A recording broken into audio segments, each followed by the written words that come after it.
আমি আজকে Sunanda beauty dream স্টুডিওতে গেছিলাম হেয়ার স্পা আর ক্লিন আপ করাতে।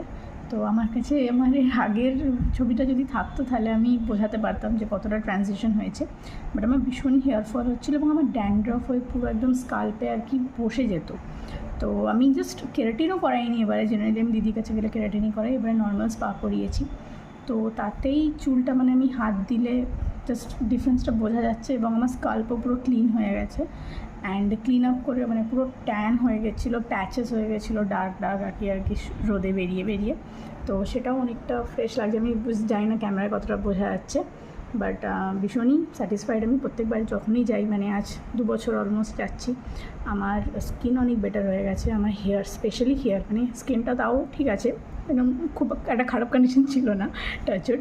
কিন্তু আমার চুলের ভীষণভাবে, মানে আমার মাকে মারাত্মক হেয়ার ফল হতো এবং সবসময় চুল একটা ফ্রিজি থাকতো, ড্যান্ড্রফ থাকতো।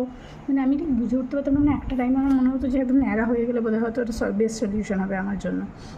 কিন্তু দিদির কাছে রেগুলারলি, মানে আমি মোটামুটি 3 to 4 মান্থস বা 6 মান্থসের ইন্টারভ্যালে স্পা করাই দিদির কাছে। আর রিসেন্টলি এখন লাস্ট 1 ইয়ার ধরে আমি কেরাটিনই করাচ্ছি। তো সেটা করিয়ে আমার চুল এখন অনেক বেটার হয়ে গেছে। মানে চুলের গ্রোথও ভালো হচ্ছে, হেয়ার ফল অনেক কমে গেছে এবং আমি মেনটেন করে রাখতে পারি না, প্রবলেম হয়ে যায়। এটার জন্য দিদির কাছে মাঝে মধ্যে বকা খাই।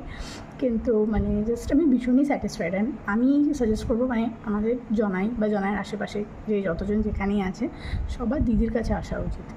দিদির কাছে গিয়ে ওই জাস্ট চেয়ারটায় বসে যাবে, আর কী প্রবলেম আছে তোমার জাস্ট দিদিকে বলে দেবে, তারপরে জাস্ট চোখ বন্ধ করে দিদির ওপর ছেড়ে দেবে। দিদি যেটা করে দেবে that will be just perfect তোমার জন্য। বাস এটুকুই বলার।